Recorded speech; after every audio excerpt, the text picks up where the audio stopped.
sangat berbahaya kalau pimpinan rumah sakit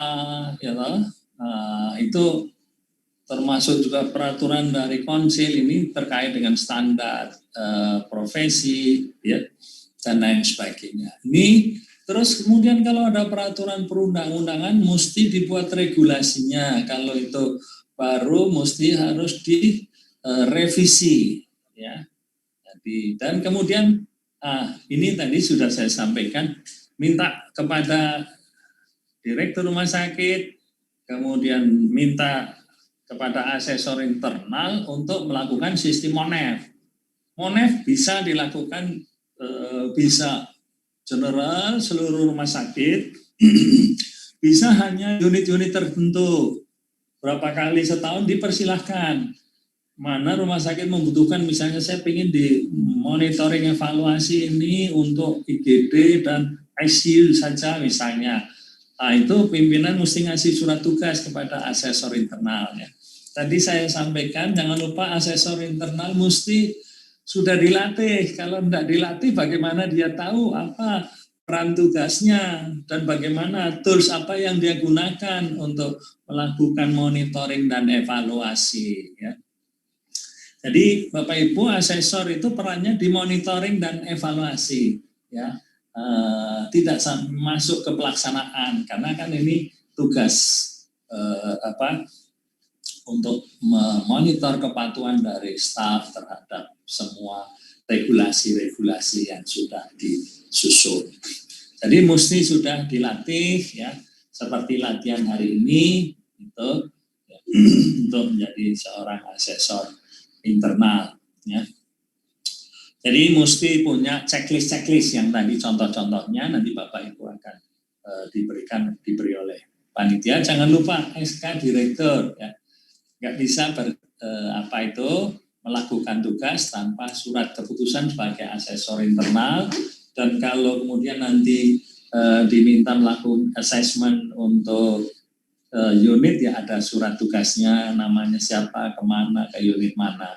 Nanti masuk ke unit itu disampaikan dulu ya, jadi tidak boleh terus mendadak atau sambil lalu terus begitu, enggak, sampaikan kita ditugasi untuk ini yuk. Tujuannya nanti disampaikan, jangan terus langsung masuk memberitahu wah ini tidak benar, jangan, harus ini tujuannya adalah untuk memonitor ya supaya kita bisa nanti bekerja menciptakan lingkungan kerja yang aman sehingga nanti terjadi unit yang di-assess itu merasa senang ya.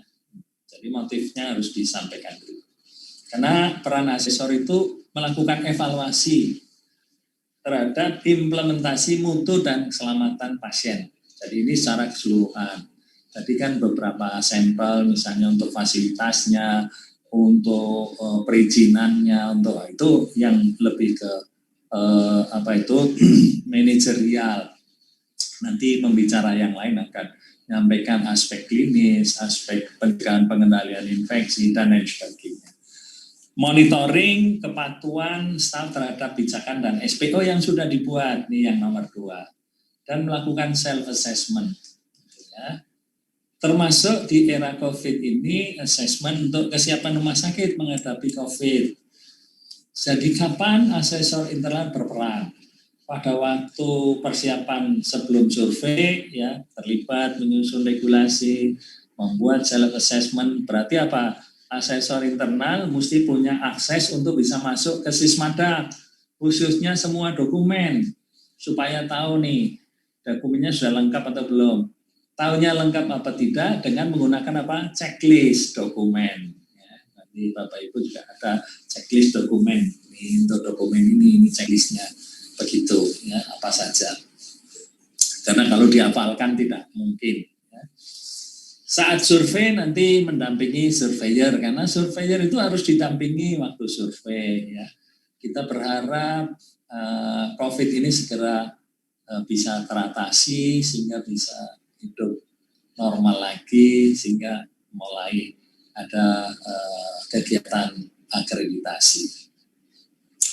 Kemudian dari proses pendampingan itu sebetulnya belajar cara bagaimana melakukan survei akreditasi.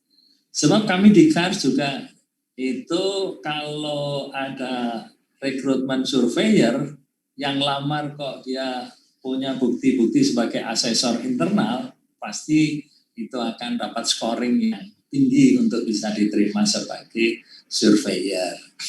Kemudian sesudah survei, nah ini yang memantau sekarang ini lebih banyak memantau kepatuhan itu staf terhadap semua regulasi. Tadi ya, regulasi dipantau dengan dokumen bukti, observasi, wawancara, simulasi, makanya disingkat apa? Redosko ya. Redosko. O-nya adalah konfirmasi. Dan kemudian saat pandemi COVID-19. Tadi saya sampaikan untuk sisi manajerial, checklistnya yang dipakai. Sekarang cenderung ke bagaimana nih saat pandemi COVID. Surat edaran Menkes ya ini 455/2020 ini tentang pelaksanaan perizinan, akreditasi dan sebagainya, disebutkan bahwa rumah sakit wajib menerapkan standar dalam menyelenggarakan pelayanan sebagai bagian dari budaya mutu dan keselamatan pasien. Jadi walaupun akreditasi sedang diminta berhenti, tetapi standarnya nggak boleh berhenti. Nah ini peran dari asesor internal sangat besar. Nah kita di dalam SNARS itu ada regulasi manajemen bencana kalau terjadi wabah atau pandemi. Ya. Itu ini mulai dari risiko dari wabah, kesiapan rumah sakit, bila terjadi wabah, bagaimana peran rumah sakit dalam menghadapi wabah atau pandemi, gitu. Strategi komunikasinya, nanti itu juga, karena kalau terjadi wabah besar atau pandemi, komunikasinya berantakan, maka wah ini bisa terjadi miskomunikasi yang membahayakan. Bagaimana pengelolaan sumber daya selama kejadian, pengelolaan pelayanan klinisnya, mengidentifikasi penetapan peran tanggung jawab dari staf, pengelolaan konflik staf. Ini sering terjadi konflik karena apa? Karena tugas yang begitu berat, besar, ya penuh tekanan, ini kemungkinan muncul konflik. Dan partisipasi rumah sakit di dalam tim bencana daerah ini ada di SNARS, Manajemen Fasilitas Kesehatan 6 EP 1. Sekarang sudah terbit Kep Dirjen Yankes, ya ini tentang pedoman pemantauan dan evaluasi kesiapan rumah sakit. Jadi Bapak Ibu untuk pandemi COVID-19 ini gunakanlah Kep Dirjen ini ya checklistnya. Nah, saya juga lampirkan barangkali Bapak Ibu belum memiliki Kep Dirjen ini ya silahkan. Kalau sudah, sebetulnya semua regulasi sekarang bisa diambil dari Google, ya, diambil dari internet, karena memang regulasi dalam hal ini apakah Kemenkes, undang-undang, Kepdirjen dan lain sebagainya itu memang adalah dokumen publik yang harus disebarkan kepada publik, ya. Nah sekarang metode penyebarannya kan yang paling mudah dan murah lewat internet. Ini tujuan penanggulangannya tadi sudah saya sampaikan, sama dengan apa yang tadi saya sampaikan. Beberapa hal yang harus diperhatikan tadi saya sudah sampaikan. Ini waktu. Nah, komponen dari checklist tadi, sebab untuk bisa melaksanakan tugas dengan baik, karena memonitor itu kan jumlah yang harus dimonitor itu bukan hanya puluhan, bukan hanya ratusan. Boleh jadi kita tahu elemen penilaian aja di SNAR itu 1.345, banyak sekali, nggak mungkin dihafalin. Oleh karena itu dibutuhkan checklist. Ini meliputi 12 kelompok, ya. Saya akan sampaikan ya secara garis besar apa saja sih yang harus kita pantau ya di era COVID ini. Baik, Bapak Ibu yang saya hormati, ini rumah sakit diminta untuk membuat tim asesor internal, ya. Anggotanya tentu saja ketuanya harus yang sudah mendapatkan pelatihan gitu ya. Sebaiknya sih seluruh anggotanya jadi paham betul, ya. Juga saya melihat hari ini pesertanya sangat bersemangat, ya. Cukup banyak. Terima kasih ini Persi Bali, karena dengan demikian kita bisa mendiseminasi ya, tentang checklist ini. Jadi anggota timnya ada nanti perwakilan manajemen, ada tenaga kesehatannya ya, staf klinis maksudnya, dan tenaga pendukungnya juga, sarana prasarana administrasi keuangan. Jadi timnya lengkap Bapak Ibu untuk tim asesor internal. Ini tugas timnya, ya, checklistnya tadi dari ke Dirjen dibagikan. Seyogyanya sekarang modelnya sudah bukan hard copy lagi ya, bagi itu soft copy. Supaya apa? Mudah, murah, cepat. Kalau hard copy kita mesti nunggu difotokopi, sedang difotokopi, dan itu biaya. Kalau soft copy, kopi sebar lewat WA, sudah selesai semuanya ya, tidak perlu biaya banyak. Termasuk juga semua dokumen-dokumen akreditasi tidak diwajibkan nanti semuanya hard copy ya, sudah ada sesmada, bisa diakses dari situ. Checklist yang terkait dengan COVID dicek, dilihat, dipelajari ya, dari checklist itu terus menyusun usulan-usulannya yang ada di checklist itu, tentu saja itu sudah harus dikerjakan. Contohnya tadi mesti ada tim asesor kan. Nah, sudah harus ada SK-nya, jangan lupa itu ya. Nah, nanti checklist ini kalau sudah dilakukan, daftarnya dilaporkan ke rumah sakit ya, ke dinas kesehatan tiap 3 bulan. Ada rumah sakit yang sudah dilaksanakan ini yang jadi uji coba, tapi kan ini kewajiban rumah sakit seluruh Indonesia yang jumlahnya ya tidak kurang dari 2.880 lebih ya, karena ini rupanya rumah sakitan ini terus tumbuh terus ya, terus tumbuh. Boleh jadi sudah 3.000 juga nih rumah sakit ya, karena ternyata banyak yang berminat untuk berkecimpung di bidang rumah sakitan. Ini checklist yang pertama adalah tentang leadership dan sistem manajemen insiden.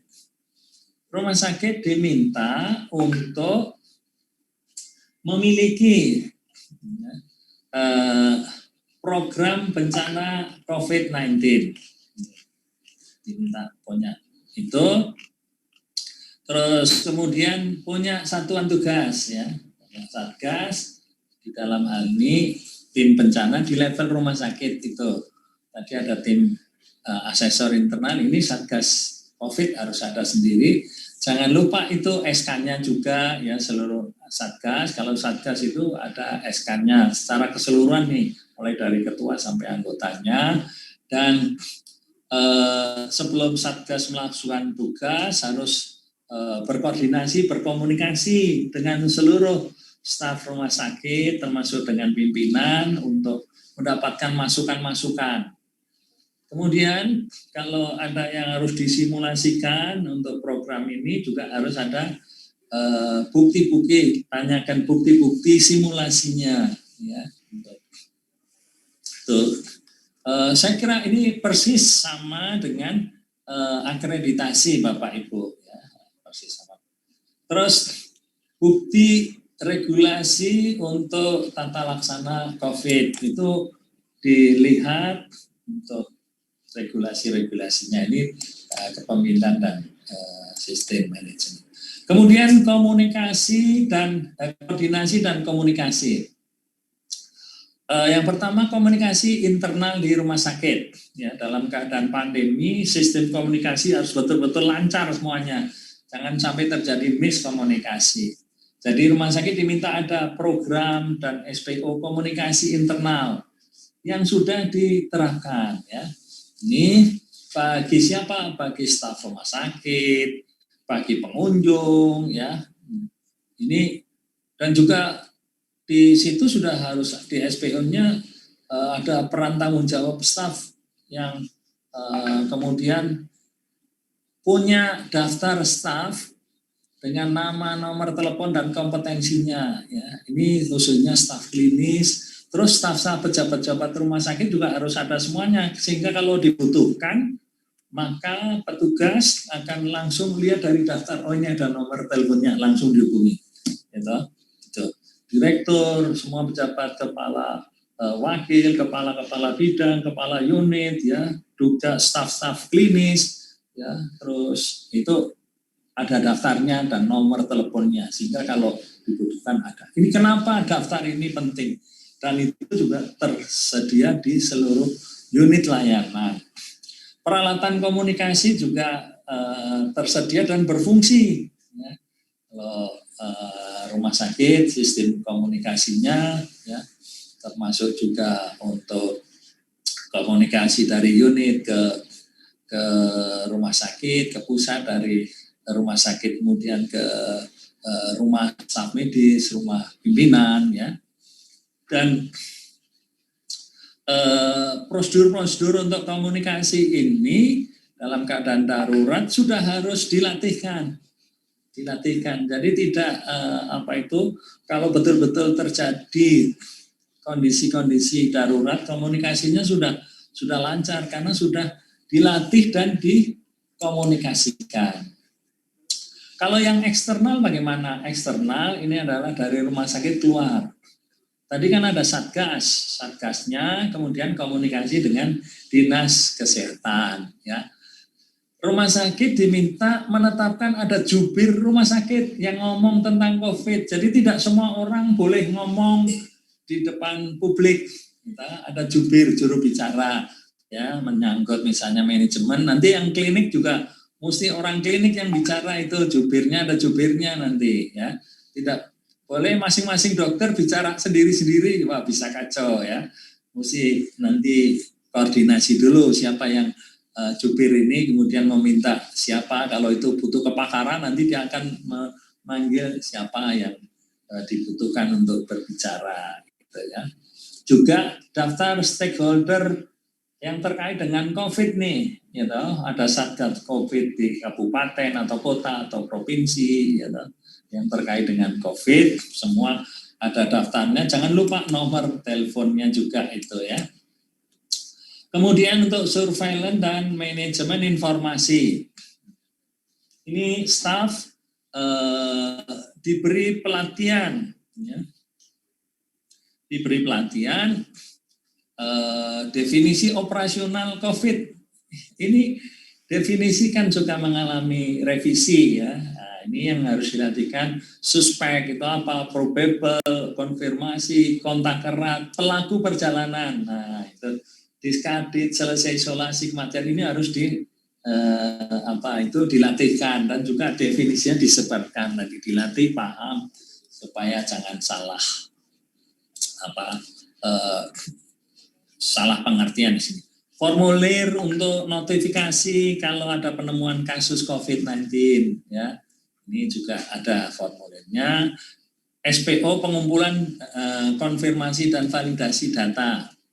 Jadi tadi rumah sakit juga harus menunjuk siapa sebagai person in charge untuk mengumpulkan data, memvalidasi, terus menganalisis ya.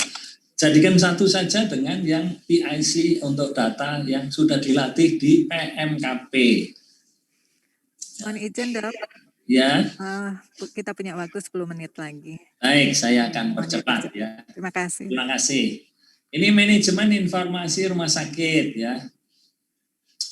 Untuk SK dari staf yang tadi ditunjuk untuk analisis, diseminasi data COVID dan pelayanan yang ada. Terus sistem dokumentasi data, jangan lupa backup ya, karena kalau kita sudah pakai data digital, itu harus selalu ada backupnya. Jadi kalau ada masalah dengan server atau hard disknya, maka ada backupnya ya. Nanti kalau nggak ada backupnya, begitu ada masalah, nangislah kita. Feedback dari pengunjung tentang penanganan COVID ini kan komunikasi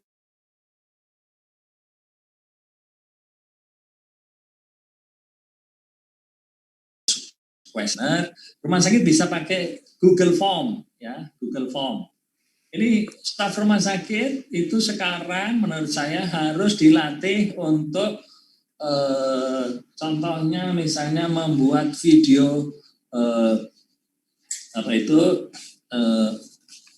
jadi termasuk juga pelatihan untuk membuat video. Sekarang kan komunikasinya itu melalui media sosial ya, melalui juga WhatsApp ya, email, Facebook, Instagram. Rumah sakit sih saya anjurkan memiliki ini semua media sosial ini sehingga bisa berkomunikasi dengan masyarakat, bisa naruh juga Google Form-nya untuk feedback dari bagaimana pelayanan rumah sakit untuk perbaikan kita.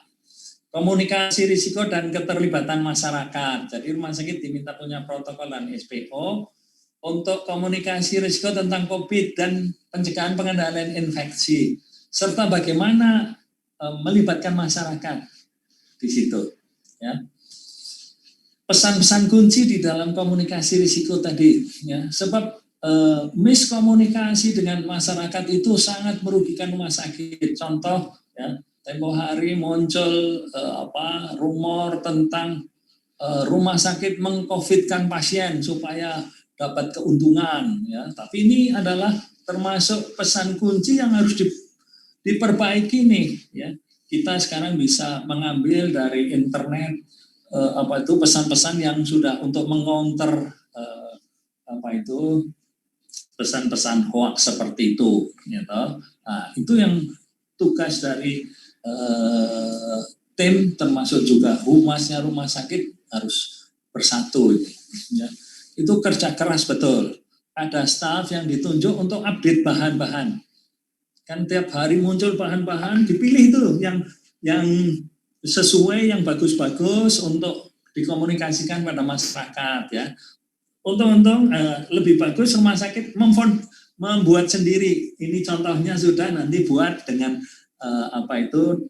top rumah sakitnya itu, sehingga kelihatan bahwa tapi ya rumah sakit mesti punya orang yang sudah dilatih untuk infografis ya, media grafis, videografis ya. Kars mengadakan pelatihan ini free itu setiap hari Kamis jam 1 ya. Sekarang ini 2 Kamis sekali, 1 ada, terus 1 Kamis pagi, nanti besok Kamis lagi ada setiap tanggal jam 1 ya. Dan itu untuk surveyor dan juga nanti asesor boleh masuk, boleh, silahkan ikut. Atau ada rumah sakit juga, yang penting registrasi kan, mau masuk kan registrasi. Karena memang tujuannya supaya rumah sakit dalam berkomunikasi dengan masyarakat menggunakan media-media yang sekarang dipakai, jangan sampai ketinggalan gitu. Ya. Jadi, kemudian tadi staf dapat info tentang strategi untuk perlangsungan karyawan. Pesan kunci tadi harus diupdate terus ya. Ini khususnya hoax itu nanti bagaimana nih mengcounter hoax gitu ya. Karena kalau tidak nanti tahu-tahu rumah sakit dilanda hoax, waduh kita babak belur gitu ya. Potensi bahaya kerja, bahaya di lingkungan kerja ini juga harus disampaikan terus-menerus. Tentang surge capacity ya.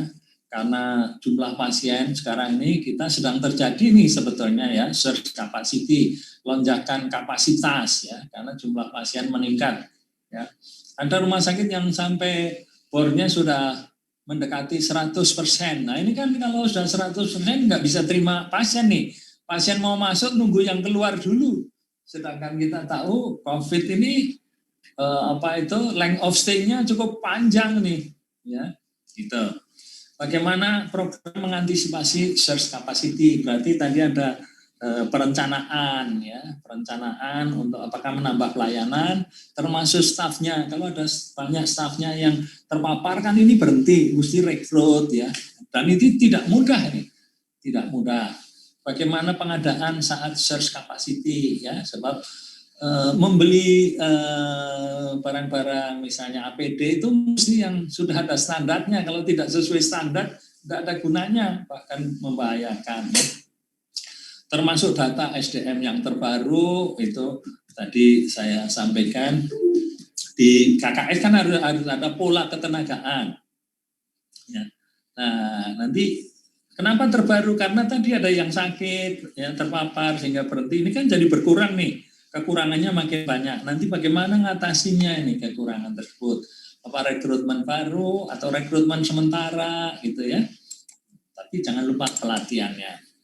Termasuk juga di dalam ini keberlangsungan dukungan untuk pelayanan esensial. Ya, tadi saya sampaikan pelayanan esensial harus tetap jalan nih, yaitu rutin dasar yang kebutuhannya terus ada. Contohnya yang tadi ibu hamil, TB, HIV. Wah, jangan sampai begitu COVID selesai loh, malah TB-nya meningkat, HIV meningkat karena terabaikan ya. Jadi mengidentifikasi penetapan layanan esensial yang harus ada untuk sumber identifikasi sumber daya ya, cadangannya tadi ya, sebab boleh jadi ini dokternya ada yang kena ya, terpapar, ada yang meninggal, ini pelayanannya harus tetap dapat dipertahankan. Termasuk juga mengelola inventaris seperti linen kan, ini linennya harus lebih banyak ini ya, memang ini butuh biaya yang cukup besar ya, mengelola bahan makanan, oksigen. Nah, ini bagaimana pasokan oksigen jangan sampai terputus gitu ya.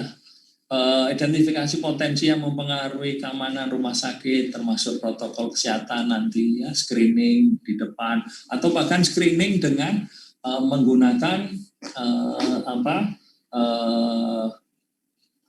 aplikasi. Bapak Ibu kalau di ARK kan itu rumah sakit harus punya aplikasi untuk pendaftaran online. Nah di situ pendaftaran bisa di langsung pertanyaan yang berisi screening nanti ya, seperti itu. Sistem unit tadi pengujian rencana perluasan tadi karena surge capacity ya, diuji monitor keberlangsungan pelayanan esensial ya dengan indikator yang disebutkan tadi ya, ada 3 kelompok indikator. Kemudian manajemen pasien harus ada protokol pelayanan esensial untuk pasien COVID. Jadi udah pasiennya misalnya ibu hamil dengan COVID, nah ini harus ada protokolnya sendiri nih. Tidak bisa dicampur dengan ibu hamil yang tanpa COVID gitu, ada protokolnya sendiri. Tersedia dan berfungsi SPO untuk menerima memindahkan pasien di area rumah sakit ya. Untuk juga protokol perawatan pasien yang kalau ada uji klinik, karena ini kan sekarang mesti jangan lupa ada ethical clearance ya, nanti ada juga harus ada izin dari pasiennya juga ya, yang disebut dengan apa, informed consent penelitian ya. Staf menerapkan protokol layanan untuk PPI ya, termasuk juga di transportasinya ya, kalau habis bawa pasien COVID mobilnya mesti diapain gitu ya. Kemudian untuk kesehatan kerja dan kesehatan mental serta dukungan psikososial, seluruh staf harus dapat latihan dan perlengkapan sesuai dengan penilaian risiko dalam pelayanan pasien. Jadi menggunakan APD juga dilatih nanti ya, nanti ya, sekarang harus begitu. Punya kebijakan dan kemampuan mengelola K3 sesuai PPI. Yang terakhir adalah tadi mengenai PPI, itu nanti akan dibahas oleh pembicara lainnya karena ini cukup banyak. Saya kira itu yang dapat saya sampaikan. Saya serahkan lagi pada moderator, Dr. Putu, saya persilahkan. Baik, terima kasih banyak Dr. Sutomo. Pemaparannya luar biasa. Tidak hanya strategi secara umum di dalam menghadapi problematika di masa pandemi COVID-19 terkait dengan bagaimana mutu pelayanan di rumah sakit tetap berjalan dan tentunya ditingkatkan. Selanjutnya kita buka diskusi. Ya, banyak sekali hal-hal yang sangat implementatif yang disampaikan oleh Dr. Sutoto, yang saya kira semua pengelola rumah sakit bisa mengimplementasikan dengan lebih mudah. Baik, untuk lebih jelas bila ada hal-hal yang disampaikan ingin ditanyakan lagi, segera kita sampaikan beberapa pertanyaan yang sudah dikumpulkan oleh panitia. Pertanyaan pertama adalah, saya bacakan Dok ya. Mungkin bertanya, indikator mutu yang sudah disebut tadi adalah indikator mutu nasional. Di level hospital, indikator mutu apa yang menjadi patokan bahwa rumah sakit dianggap berhasil mengelola risiko paparan COVID pada nakes di rumah sakit? Ini pertanyaan dari Dr. Widayanti Mars. Silakan Dok, mungkin bisa dijawab. Terima kasih. Saya kira ini pertanyaannya bagus sekali ya. Walaupun jawabannya yang saya menemukannya adalah indikator untuk di tingkat nasional secara keseluruhannya, yaitu tadi ada kriteria. Jadi hanya untuk menentukan menilai apakah pandemi ini sudah terkendali atau belum itu.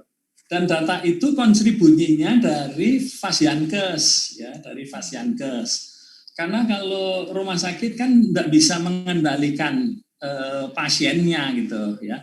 Kan kalau rumah sakit yang dipercaya masyarakat ya pasiennya banyak. Sedang pasien banyak pun kalau rumah sakit yang kurang dipercaya dalam keadaan sekarang ini sepi banget gitu. Ada yang sampai tapi di tingkat nasional ada kriteria 3 kriteria tadi. Contohnya kriteria epidemiologi ini dari data-data seluruh Indonesia itu dilihat yang pertama misalnya penurunan minimal 50% angka kasus konfirmasi baru dari puncak tertinggi selama 3 minggu berturut-turut dan terus turun pada minggu-minggu selanjutnya gitu ya. Nah, indikator dari penularan itu setara dengan penurunan setengah dari jumlah kasus 50% tadi. Ya. Jadi selama 3 minggu dari puncak tertinggi. Nah strategi ini mengharuskan rumah sakit harus rumah sakit artinya daerah itu, apakah itu rumah sakit, apakah di puskesmas, harus memperbanyak untuk pemeriksaan RT-PCR-nya itu ya. Contoh lagi misalnya tadi jumlah spesimen yang positif ya. Ini untuk keperluan diagnosis pada semua kasus dalam 2 minggu terakhir kurang dari 5%. Gitu. Jadi positif rate dalam 2 minggu terakhir itu dihitung nanti jumlah kasus positifnya dibagi jumlah kasus positif tambah jumlah kasus negatif yang diagnosis negatif. Syaratnya kalau surveillance-nya berjalan optimal dan kapasitas lab-nya mampu melakukan pemeriksaan berapa? 1/1000 dari penduduk per minggu. 1/1000 dari penduduk per minggu. Kalau penduduk Jakarta ini berapa? 8 atau 10 juta, hitung aja itu ya. Tuh, jadi memang gitu. Terus juga kita lihat misalnya lagi untuk sistem pelayanan kesehatannya, ya, itu kriterianya, indikatornya seluruh pasien COVID dapat memperoleh tata laksana sesuai standar. Semua pasien bukan COVID yang punya kondisi parah dapat tata laksana sesuai standar. Tidak ada peningkatan kematian akibat penyakit selain COVID di rumah sakit. Nah ini kalau ini masuk yang rumah sakit nih. Jadi ternyata yang meninggal karena non-COVID meningkat. Ini indikator yang di rumah sakit. Nanti bisa dipilih-pilih dari itu. Dari situ mana yang bisa bagiannya rumah sakit, mana yang ini rumah sakit kan tadi harus melaporkan, tim satgasnya laporkan secara rutin ke tim satgas di kabupaten atau di provinsi. Ya. Terus sistem pelayanan kesehatan yang dapat mengatasi peningkatan lebih dari 20% kasus COVID. Gitu. Ini jadi sistem pelayanan kesehatan ini dapat mengatasi kalau terjadi surge capacity tadi karena ada peningkatan yang banyak. Yang ketiga adalah kriteria surveillance kesehatan masyarakat. Ya. Jadi kalau ada kasus baru dapat diidentifikasi, dilaporkan, dianalisis kurang dari 24 jam. Jadi begitu ada kasus baru lapor ke dinas kesehatan ya. Itu. Tadi kan sudah disebut ada notifikasinya. Bapak Ibu bisa menganukan di situ, nanti dipilah mana yang ini bagiannya rumah sakit yang harus lapor ke dinas, mana bagian FKTP 1 gitu. Nah, seperti itu. Demikian Dr. Widayanti ya. Baik Dok, ini pertanyaan berikutnya nyambung dari pertanyaan sebelumnya. Tadi mungkin sudah disinggung juga oleh Dr. Sutoto, ada indikator, mungkin ada indikator standar rumah sakit negatif rate, positive rate, atau attack. Jika belum ada, bagaimana cara ukur indikator tersebut di level rumah sakit? Ya, tadi di kriteria untuk sistem pelayanan kesehatan, ada kriteria juga untuk epidemiologi. Ya.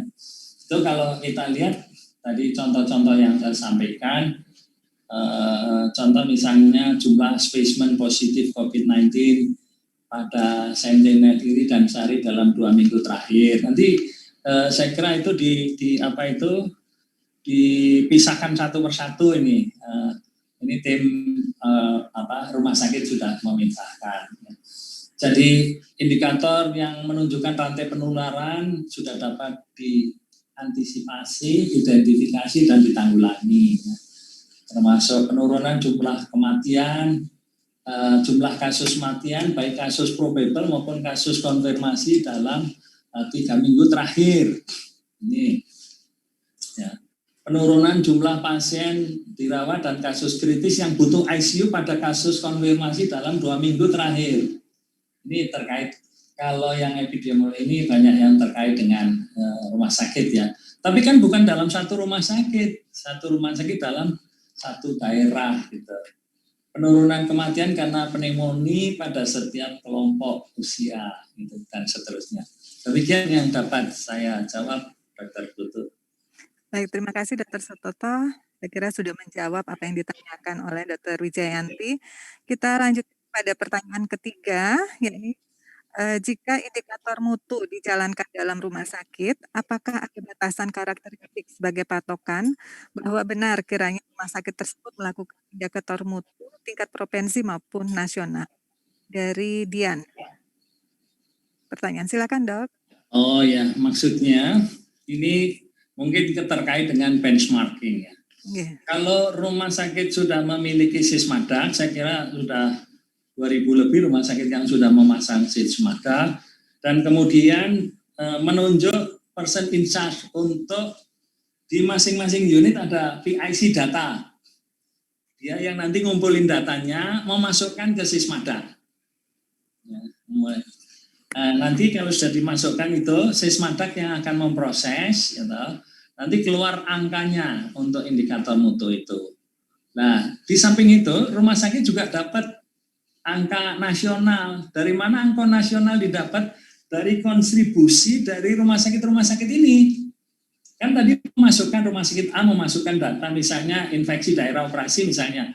Rumah sakit A memasukkan, B memasukkan, C memasukkan. Nah, sehingga kita kompilasi ini jadi indikator mutu nasional. Untuk di dalam satu provinsi kita kompilasi jadi indikator mutu untuk provinsi. Misalnya salah satunya infeksi daerah operasi misalnya. Nah, itu untuk provinsi. Kalau di SNAS ditanyakan supaya benchmark ke rumah sakit tetangga gitu, artinya sekeliling situ. Rupanya di Indonesia ini antar rumah sakit belum siap untuk menyampaikan indikatornya kepada tetangganya. Ya, ini membutuhkan waktu sehingga kami mengambil keputusan yang kita kasihkan provinsi saja, jangan tetangga lah. Nanti besok kalau memang sudah bagus, indikatornya sudah tertata rapi dan rumah sakit percaya diri untuk diekspos ke masyarakat, bolehlah nanti kita buka yang rumah sakit. Tentu saja kita akan meminta izin rumah sakit dulu, berkenan apa tidak untuk datanya dibuka. Di negara-negara maju, indikator-indikator mutu itu justru diekspos ke masyarakat. Ya. Contoh misalnya rumah sakit jantung, di situ memberikan pelayanan jantung terbuka. Dia buka pada masyarakat berapa sukses rate dari operasi jantung terbuka. Seperti itu. Tapi kita belum siap, belum semua rumah sakit siap. Tapi semakin ke sini, semakin banyak yang siap karena juga PMKP-nya sudah jalan. Jadi di kita ini karena masih ada rumah sakit yang level 1 tadi itu, yang ikut akreditasi sekedar untuk dapat sertifikat. Jadi kalau yang seperti itu tentu saja belum siap kalau indikator mutunya nanti dibuka ke masyarakat. Demikian. Ya. Baik, terima kasih. Kita lanjutkan agar beberapa pertanyaan bisa diselesaikan pada akhir acara. Izin bertanya, Pak Sutoto, apa saja indikator mutu yang menjadi tolak ukur keberhasilan pelayanan pasien COVID, baik input, proses, maupun outcome? Ini mungkin menyambung indikator yang tadi ditanyakan. Saya kira sudah dijawab sudah tadi. ya.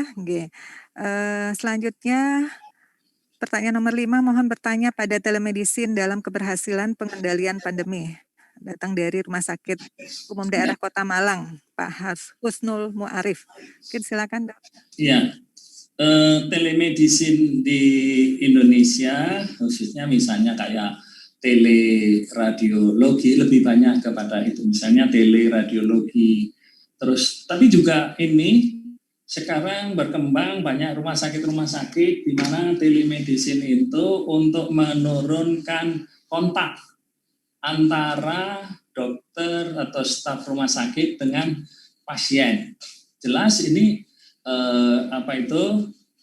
perannya sangat besar, ya, karena contoh misalnya ada rumah sakit yang menggunakan CCTV-nya, gitu, itu untuk berkomunikasi dulu sebelum petugas datang masuk ke ruang COVID, itu berkomunikasi dulu lewat tadi apakah ada yang menggunakan WA, ya sekarang kan sangat murah itu ya, atau CCTV, itu bisa saja, gitu.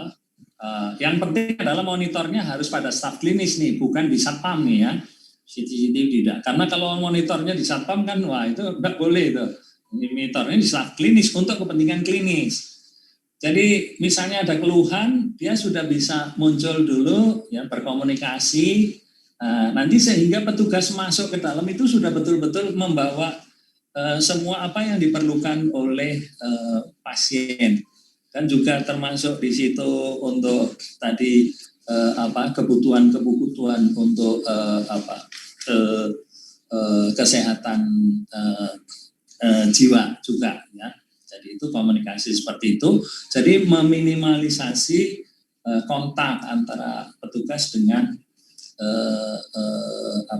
pasien COVID ini, sehingga nanti harapannya tingkat keterpaparan daripada petugas itu menjadi lebih turun. Memang di dalam ini ada kontroversi, misalnya begini, DPJP itu kan satu pasien harus satu DPJP.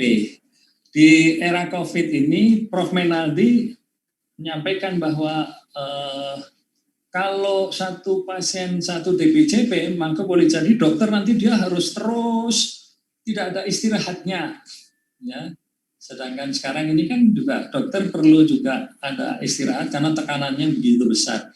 Jadi bisa menggantikannya, misalnya hari ini dokter A, besok dokter B, tapi yang terpenting adalah handover-nya, ya, pencatatannya harus bagus sehingga walaupun ganti dokter, ya, jadi ada waktu istirahat untuk dokter. Ya, jadi ini adalah kondisi exception untuk COVID, ya, untuk COVID. Ya, kalau pasien biasa harusnya DPJP satu pasien satu dokter, tapi dalam kondisi COVID kan harus ada untuk menurunkan kontak dengan pasien. Gitu ya.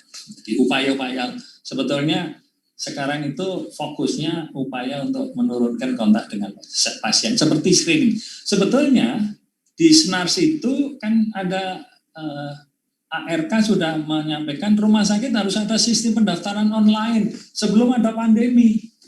Maksudnya itu sebetulnya untuk kebutuhan kepentingan pasien sehingga pasien tidak berlama-lama di rumah sakit. Dari pendaftaran online dia dapat info bahwa Anda datang sekitar jam 10, Anda datang jam 12, sehingga lobi tidak penuh.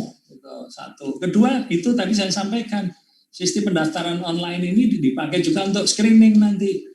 Ya, untuk screening nanti, jadi dari situ, oh ini kira-kira pasien COVID nanti masuk jalur COVID. Gitu. Saya kira itu yang dapat saya sampaikan, Dokter. Betul. Oke, baik, terima kasih Dok. Mungkin menyambung yang ini ya Dok ya, karena ada beberapa pertanyaan juga saya ingin tegaskan juga kepada Dr. Sutoto terkait dengan pelayanan telemedicine, khususnya mungkin di ruang isolasi pelayanan COVID. Kadangkala satu pasien COVID ditangani oleh beberapa DPJP dengan faktor risiko yang lainnya atau komorbid. Kemudian apakah diperkenankan menurut standar akreditasi apabila hanya satu saja mungkin sebagai DPJP utama yang melakukan visite untuk tatap muka langsung pada pasien, namun DPJP yang lain mungkin melalui telemedicine, di samping mengurangi paparan juga masalah penyediaan APD. Mungkin bisa diberikan gambaran sesuai standar akreditasi agar kami secara implementasi tidak menyalahi standar. Terima kasih. Ya. Saya kira hal seperti itu sangat dimungkinkan itu, ya, sangat dimungkinkan karena begini, jumlah dokter di Indonesia kita itu rasio dokter penduduk di Asia Tenggara itu nomor 2 paling jelek loh. Jadi jumlahnya sangat sedikit sehingga setiap kalau ada kematian dari dokter itu rakyat sebetulnya kehilangan sangat banyak itu karena rasio dokter penduduk kita itu kecil. Sehingga di era COVID ini apalagi kita melihat ya banyak dokter-dokter sejawat kita yang gugur. Oleh karena itu sepanjang itu tadi handover-nya betul dan konsultasi bukan hanya lewat suara tapi kan video. Jadi layaknya kita bertemu gitu. Ya. Tapi itu hanya untuk tidak boleh untuk diagnosis awal. Ya. Kalau awal harus betul-betul melihat secara fisik ya, tapi untuk visite itu bisa. Menurut saya tidak melarang hal seperti itu karena untuk meminimalisasi kemungkinan terpaparnya dokter itu. Ya. Jadi tapi untuk yang diagnosis awal tidak boleh semuanya masih jarak jauh semuanya. Ya. Mesti harus bertatap muka. Gitu. Tentu saja dengan protokol yang betul. Gitu. Ya. Baik, terima kasih Dok. Kita lanjutkan pertanyaan berikutnya. Saya kira ini sudah terjawab juga terkait dengan jika ada penambahan indikator mutu terhadap paparan COVID terhadap nakes, baiknya data dimasukkan di PPI atau PMKP atau tim Satgas atau data direktur. Pertanyaan dari AR Riki Wardoyo dari Rumah Sakit Immanuel Bandung, Jawa Barat. Mungkin ada tambahan untuk pertanyaan ini, Dok. Saya kira gini, indikator mutu itu kan seyogianya diketahui oleh direktur. Kalau di Sesmadak direktur bisa tahu setiap saat itu ada dashboardnya kan indikatornya. Jadi tidak usah lapor sudah. Kalau pakai IT itu sudah tidak usah lapor sudah asal tadi kuncinya adalah ditunjuk PIC data di masing-masing unit dan dengan SK itu harus dengan SK dan dilatih mereka ya bagaimana mengumpulkan dan memasukkan ke Sesmadak. Gitu. Jadi itu seperti itu.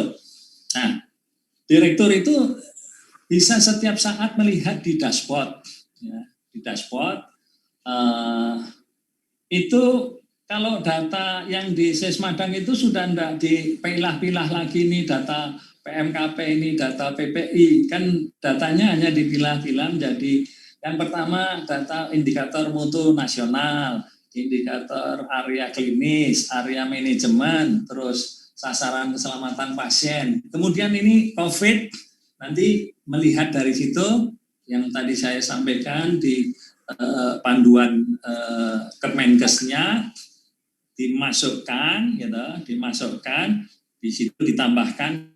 Seperti kita kalau menyusun indikator mutu unit sendiri kan yang dibikin sendiri. Ya.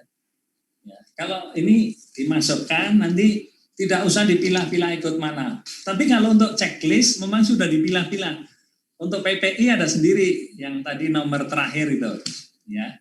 Itu. Kalau untuk checklist untuk memantau semuanya, karena nanti PPI itu spesialisasinya di IPCN nanti yang memantau itu, serahkan IPCN saja untuk yang untuk PPI kali ini. Gitu.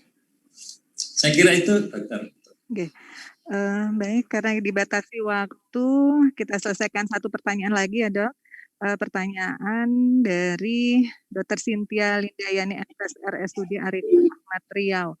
Pertanyaan adalah indikator mutu COVID-19 apa saja yang bisa diterapkan untuk rumah sakit? Apakah indikator penggunaan APD termasuk dalam indikator mutu COVID? Ini juga masih berkaitan dengan beberapa pertanyaan sebelumnya.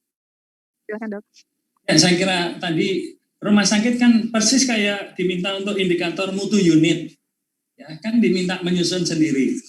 Ini juga bisa menjadikan salah satu indikator mutu juga sebab begini, pemakaian APD ya. Misalnya untuk pengadaannya sudah benar nih, APD-nya sudah sesuai standar, sudah betul. Tapi kemudian APD-nya tidak ada pelatihan, penggunaannya tidak dilatih. Penggunaan APD yang baik dan benar tidak dilatih, sehingga salah penggunaannya. Kalau menggunakan baik memakai maupun melepaskannya kan harus semua harus ada dilatih. Kok tidak dilatih?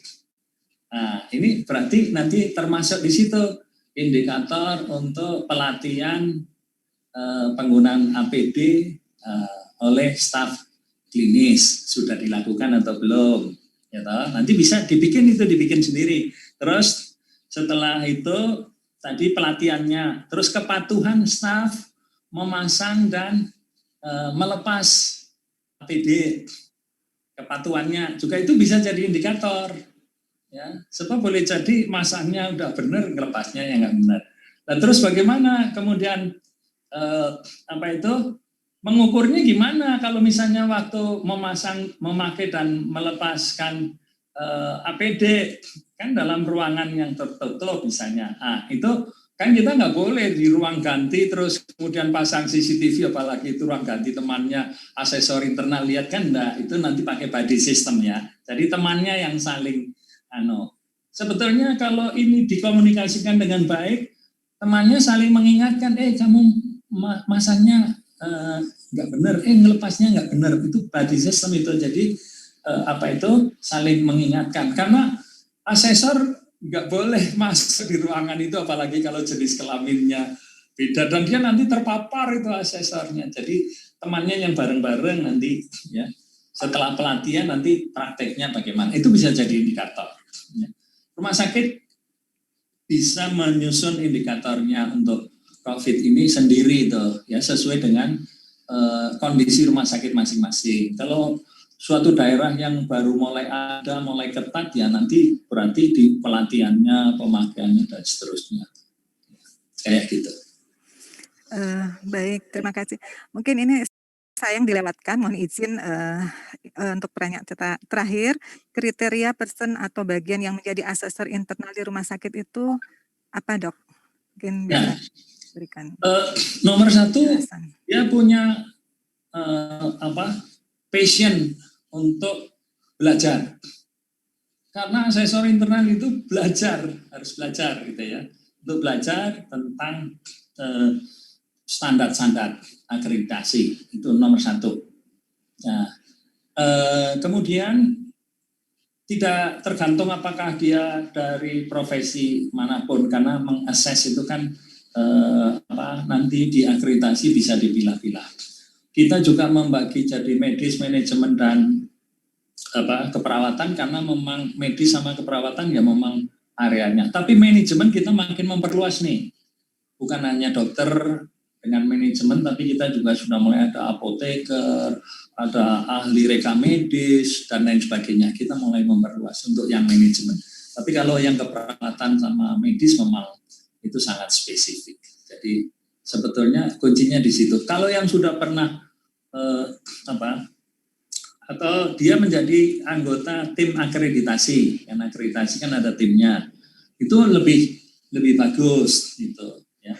Dia terlibat langsung di dalam persiapan akreditasi untuk jadi asesor, lebih bagus. Tapi ada orang yang ujuk-ujuk terus jadi asesor, waduh, itu nanti itu akan kesulitan dia, akan kesulitan. Nah, itu. Jadi, tapi kuncinya adalah pada passionnya itu, semangatnya, keinginannya dia untuk mengetahui standar-standar, itu kunci utamanya. Dan kayak kalau ingin jadi surveyor, kalau sudah asesor ini lebih mudah nanti kalau daftar gitu. Demikian. Baik, terima kasih Dr. Sutoto, Bapak Ibu sekalian. Saya kira masih banyak pertanyaan yang masuk di dalam kolom chatting, namun karena keterbatasan waktu, maka segera saja kita akhiri di sesi pemaparan dari Dr. Sutoto yang luar biasa sudah menambah wawasan kita bersama. Semoga kita semua bisa komit untuk melaksanakan di rumah sakit masing-masing. Mungkin sebelum diakhiri ada closing statement yang akan disampaikan oleh Dr. Sutoto yang juga selaku Ketua Eksekutif ARS untuk kita semua pengelola rumah sakit di seluruh Indonesia. Silakan, Dok. Baik. Walaupun proses akreditasi sedang berhenti, tetapi bahwa kepatuhan terhadap standar-standar akreditasi maupun juga protokol-protokol COVID itu tetap harus dijaga, karena hakikat dari semua standar protokol itu hakikatnya adalah manajemen risiko. Risiko itu bisa muncul pasien, untuk staf, untuk rumah sakit. Oleh karena itu tetap semangat untuk menjalankan semua standar akreditasi maupun juga protokol-protokol. Demikian, mohon maaf kalau ada jawaban yang mungkin kurang memuaskan. Assalamualaikum warahmatullahi wabarakatuh. Waalaikumsalam.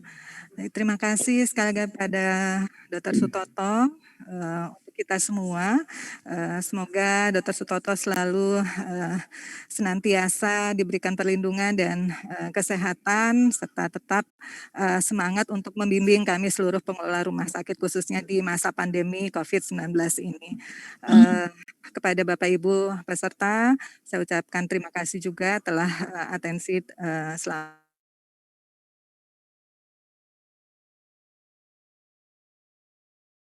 mendampingi Dr. Sutoto ada hal-hal yang tidak berkenan, dan saya mohon izin untuk mengundurkan diri dalam sesi ini, dan selanjutnya kami kembalikan kepada MC Mbak Dita. Selamat siang.